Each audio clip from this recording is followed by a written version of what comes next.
Hi అండి, welcome to my channel. ఈరోజు టమాటా నిల్వ పచ్చడి ఎలా చేయాలో తెలుసుకుందాము. ఇవి 3 కేజీల టమాటాలు అండి. కడిగేసి తడి లేకుండా నీట్గా తుడిచి క్లీన్ చేసి పెట్టుకున్నాను. ఇప్పుడు ఒక టమాటాని 4 ముక్కల్లాగా కట్ చేసి అన్ని టమాటాలు అలాగే కట్ చేసి వేరే పాత్రలోకి తీసుకున్నాను. ఇప్పుడు 3 కేజీల టమాటాలకి 150 గ్రాముల వరకు చింతపండు తీసుకున్నానండి. ఇది పిక్క తీసిందే కానీ చాలా పిక్కలు చెత్త ఉన్నది, అందుకే కొంచెం ఎక్కువ తీసుకున్నాను. నీట్గా క్లీన్ చేసుకోవాలి, చెత్త ఏమీ లేకుండా. ఇప్పుడు చింతపండు పిక్క తీయడానికి మిషన్లు వచ్చేసాయి కదండి. సగం పిక్కలే ఉండిపోతున్నాయి చింతపండులో. చూడండి ఎంత చెత్త వచ్చిందో. ఇప్పుడు ఒక జాడీ తీసుకొని మనం కట్ చేసి పెట్టుకున్న టమాటా ముక్కలు సగం వేసుకొని ఇందులో 1 స్పూన్ పసుపు, కొద్దిగా ఉప్పు, మనం క్లీన్ చేసి పెట్టుకున్న చింతపండును వేసుకోవాలి. ఉప్పు ఒక 150 గ్రాముల వరకు వేసుకోండి, చాలకపోతే పచ్చడి కలిపినప్పుడు వేసుకోవచ్చు. ఇది కల్లుప్పు అండి.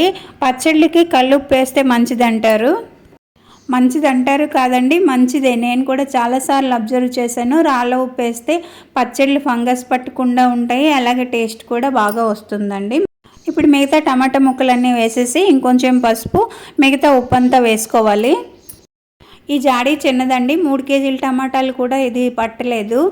ఇలా ఉన్నది కదా, 1 గంట అయ్యేసరికి లోపలికి మగ్గిపోతాయండి. ఇలాంటి గాజు జాడీయే ఉండాలని ఏమీ లేదండి, మంచి ప్లాస్టిక్ డబ్బా అయినా తీసుకోవచ్చు. ఇప్పుడు దీని మీద మూత పెట్టేసి ఒక పక్కన పెట్టేసి ఇవాళ రేపు వదిలేసి ఎల్లుండి ఎండబెట్టుకోవాలండి. రేపు ఒకసారి ఒక గరిటెతో కొంచెం కలిపితే బాగుంటుంది. ఇంకా 3వ రోజు చూసేసరికి చూడండి మగ్గిపోయి సగానికి అయిపోయిందండి.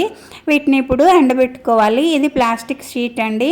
ఎండ బాగా ఉన్నదండి. కవర్ సిల్వర్ కలర్లో మెరుస్తుంది కదా, ఎండ దీని మీద పడి నా కళ్ళద్దాల మీదకి రిఫ్లెక్ట్ అవుతుందండి. నాకేమీ కనిపించడం లేదు. ఇలా ముక్కలన్నీ తీసి ఈ కవర్ మీద వేసి ఎండబెట్టుకున్నాను. ఇంకా వీటి తాలూకా రసం అంతా కూడా కంచాల్లో పోసి వేరేగా ఎండబెట్టుకున్నానండి. ఇలా ఎండబెట్టడం వల్ల తొందరగా ఎండిపోతాయి. ఇంక సాయంకాలం ముక్కలన్నీ జార్లోకి వేసేసి రసము ముక్కల మీద వేసాను. ఇంక 2వ రోజు కూడా ఎండబెట్టడం సేమ్ ప్రాసెస్ అండి. ఇంక 2వ రోజు అయ్యేసరికి రసం బాగా దగ్గర పడిపోయిందండి. ముక్కల్ని ఇంక జార్లోకి వేయలేదు, ఒక పళ్ళెంలోకి తీసుకొని మిగతా పళ్ళెంలో రసము ఈ ముక్కల మీద వేసి మూత పెట్టేశాను. ఆ రసంలో ఈ ముక్కలు బాగా నానతాయని రాత్రంతా వదిలేసానండి, అలాగే మూత పెట్టేసి. ఇంక 3వ రోజు ఈ మిశ్రమాన్ని కొద్దిగా మిక్సీ జార్లోకి తీసుకొని మిక్సీ చేసుకున్నానండి. ఈ మాత్రం పలుచగా ఉండాలండి, మరీ ఎండిపోతే మిక్సీ తిరగడం కష్టమైపోతుందండి. మిక్సీ చేసిన తర్వాత ఈ రోజంతా కూడా దీన్ని ఎండబెట్టుకోవాలి.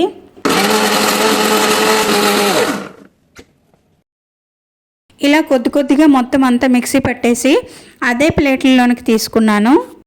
ఇలా మిక్సీ పట్టేసిన మిశ్రమాన్ని 2 ప్లేట్లలోనికి సర్దేసి మళ్ళీ ఈ రోజంతా కూడా ఎండబెట్టేశానండి. సాయంకాలం అయ్యేసరికి ఇలా అయిందండి.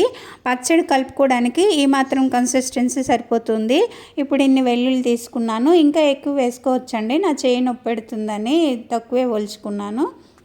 ఎండుమిరపకాయలు, కరివేపాకు, ఆవాలు, మినపప్పు అండి. పోపులకి నేను ఇంతే వేస్తాను. చాలామంది శనగపప్పు కూడా వేసుకుంటారు. శనగపప్పు వేస్తే పాడవుతుంది అంటారండి పచ్చడి. ఇదైతే పప్పు నూనె అండి. పచ్చళ్ళకి పప్పు నూనె బాగుంటుందని తెప్పించాను. కొద్దిగా నూనె వేసి బాగా వేడెక్కిన తర్వాత మినపప్పు, ఆవాలు వేసేసి గ్యాస్ ఆఫ్ చేసేసానండి, లేదంటే మాడిపోతాయి. గ్యాస్ ఆఫ్ చేసిన తర్వాత వెల్లుల్లి, ఎండుమిరపకాయలు, కరివేపాకు వేసుకున్నాను. ఆ వేడితోనే ఇలా వేగిపోయాయండి. వేగిపోయిన తర్వాత ఇందులో 1 స్పూన్ ఇంగు వేసుకున్నాను. ఈ పచ్చడికి సరిపడా కారం వేసుకున్నాను. కారం అయితే 300 గ్రాములు పడుతుందండి. ఇప్పుడు ఈ పచ్చడి మిశ్రమాన్ని ఇందులో కలిపేసానండి. నూనె కొంచెం తక్కువే వేసుకున్నాను, ఎందుకంటే ఇప్పుడు ఈ పచ్చడిలో కారం చాలకపోయింది అనుకోండి, కారం డైరెక్ట్గా వేయలేమండి. నూనె బాగా వేడి చేసి ఆ వేడి కొంచెం తగ్గిన తర్వాత కారం వేసి నూనె వేయాలండి. మనం అనుకున్నట్టుగానే కారం కొంచెం తక్కువే అనిపించిందండి నా పచ్చడికి, అందుకని నూనె వేరేగా వేడి చేసి కొద్దిగా కారం వేసాను. ఈ వేడి నూనె అందులో వేస్తున్నాను. ఉప్పు కూడా చూసుకొని చాలకపోతే కొద్దిగా వేసుకొని పొయ్యి మీద కాసేపు ఉడికించుకుంటే ఏమాత్రం తడి ఉన్నా శుభ్రంగా ఇంకిపోతుందండి. ఫైనల్గా నా పచ్చడి అయితే ఇలా రెడీ అయింది. ఐ హోప్ చాలా టేస్టీగా ఉంటుంది అనుకుంటున్నాను. టమాటా పచ్చడి చేయడం అయితే చాలా ఈజీ అని నాకు అనిపిస్తుందండి. మీకు ఎలా అనిపించిందో కామెంట్ చేసి చెప్పండి. నచ్చితే లైక్ చేసి షేర్ చేయండి. సబ్స్క్రైబ్ చేసుకోవడం మర్చిపోకండి. ఇంకో మంచి వీడియోతో మళ్ళీ కలుద్దాం. అంతవరకు సెలవండి, బాయ్.